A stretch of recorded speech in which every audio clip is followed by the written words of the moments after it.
큐합 큐티를 합시다. 2020년 어느덧 마지막 큐티를 합시다 메시지인데요. 오늘도 여러분에게 하나님의 은혜가 있길 소망합니다. 오늘 우리가 읽게 된 스가랴 11장은 그 시작을 애가로 시작하고 있습니다. 즉 슬픔의 노래로 시작하고 있죠. 간략하게 살펴보면 1절에 레바논이 문을 연다라는 것은 이스라엘의 그 북쪽 지역인 레바논 지역이 적들에게 뚫린다라는 이야기가 됩니다. 이어 백향목이 불살라지고 또 잣나무가 곡하고 이스라엘의 동쪽 지역인 바산의 상수리 나무들이 곡하게 됐는데, 이것은 이스라엘의 모든 산천 초목이 불살라지고 적들에게 짓밟힌다는 의미가 됩니다. 동시에 값비싼 백향목부터 흔히 볼 수 있는 그 상수리 나무까지 모든 나무가 짓밟히듯 이스라엘의 귀족부터 평민까지 모두 화를 당하게 된다는 의미를 갖고 있습니다.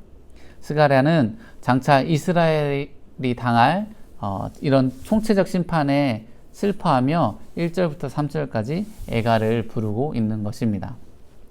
그렇다면 이스라엘은 왜 이러한 처참한 심판을 당해야만 할까요?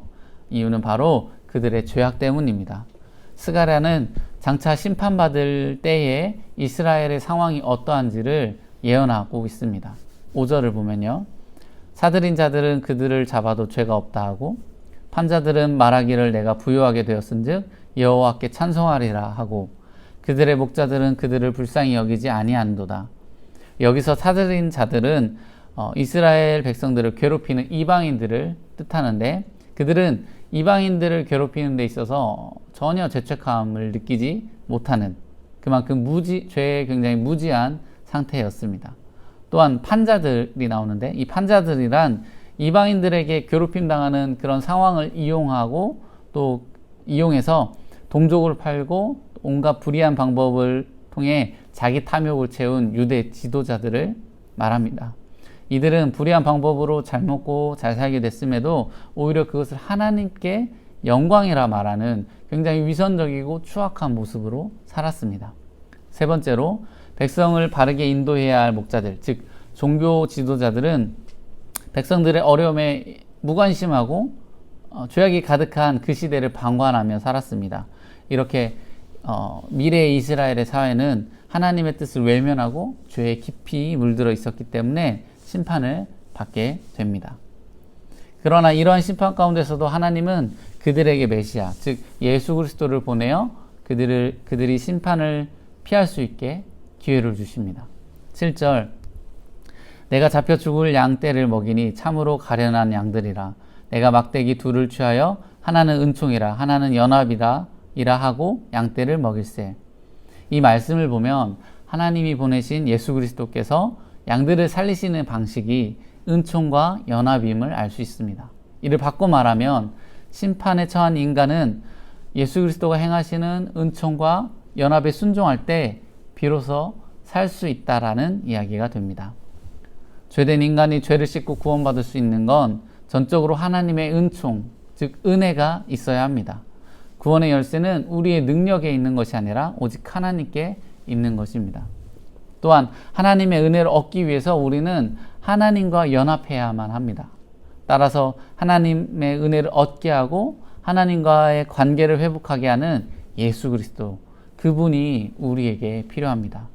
예수님이 은혜의 통로가 되고 예수님이 관계 회복의 유일한 열쇠가 됩니다. 하나님은 이스라엘 백성들이, 또 나아가 온 인류가 심판과 죽음이 아닌 구원과 영생을 누릴 수 있게 예수 그리스도를 보내주신 것입니다. 그러나 스가랴가 예언한 미래의 이스라엘은 이런 하나님의 은혜의 손길을 거부했습니다. 그들은 여전히 하나님을 마음에 두기 싫어했고 하나님이 보낸 메시아 예수 그리스도를 겨우 은 30개의 가치로밖에 생각하지 않았습니다. 살 수 있는 기회, 가장 가치 있는 은혜를 주었지만 그들은 그것을 거부했고 계속해서 죄된 삶을 선택했습니다. 결국 은총의 기회, 연합의 기회는 사라졌고 그들은 심판에 처하게 됩니다. 하나님의 은혜를 모르고 자꾸 죄를 선택하는 이스라엘의 모습을 보면서 안타깝기도 하고 답답하기도 하지만 이스라엘의 운명이 우리의 운명이 될 수 있음을 알아야 합니다. 요즘 우리의 삶은 어떠합니까? 예수 그리스도를 통해 하나님의 은혜를 누리고 있습니까? 하나님과 함께하는 연합한 삶을 살고 있습니까? 예전이나 지금이나 여전히 죄가 만연한 이 세상에서 예수님을 알고 예수님을 통해 하나님의 은혜를 얻는 것, 하나님과 연합하는 것 전혀 멋있어 보이는 일이 아닙니다. 치열한 경쟁이 즐비하고 긴장하지 않으면 남들한테 당하고 결국 손해보는 세상인데 한가롭게 은혜를 논하고 사랑, 연합 이런 것들을 생각하는 것 정말 바보 같은 일처럼 보입니다.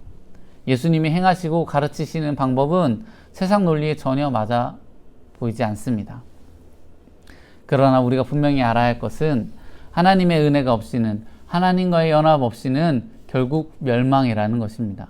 하나님의 은혜를 구해야 합니다. 하나님과의 그 관계를 신경 써야 합니다. 이 두 가지를 또 온전케 하시는 예수 그리스도를 진정으로 사모해야 합니다. 얼마 전 크리스마스 성탄절이었는데 여러분, 이 땅에 오신 예수님의 탄생이 진정으로 기쁘셨나요? 예수님이 이 땅에 오셨기에 죄인된 우리가 하나님의 은혜를 알고 찬양할 수 있는 것입니다. 예수님이 이 땅에 오셨기에 하나님의 보호 속에서 우리가 천국을 소망하며 살 수 있는 것입니다. 예수님께 감사하며 예수님이 행하시고 가르치신 것처럼 저와 여러분도 하나님의 은혜를 구하고 하나님께 순종하며 사는 하나님과 연합된 백성으로 살아가길 소망합니다. 이를 위해서 오늘부터 시작되는 겨울 수양회에도 열심을 다해 참여하길 소망합니다. 선포되는 말씀 속에서 우리를 생명으로 인도하시는 하나님의 은혜를 발견하고 또 하나님과 더욱 연합하게 되는 귀한 시간이 되길 소망합니다. 마지막으로 2020년 마지막 큐티를 합시다 메시지를 마치면서 작은 이벤트를 하려 합니다. 오늘 말씀 속에서 강조된 두 단어, 은총과 연합이죠. 여러분이 하나님의 은총을 얻거나 혹은 하나님과 연합하기 위해서 실천할 수 있는 작은 결단들을 정해보시고 이렇게 아래 나오는 번호로 그 결단 내용을 문자로 보내주시면 여러분의 그 결단을 응원하는 마음으로 추첨을 통해서 세 분께 작은 선물을 드리도록 하겠습니다. 기한은 오늘까지고요.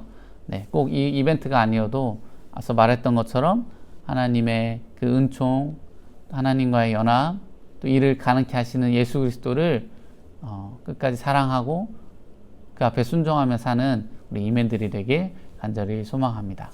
감사합니다.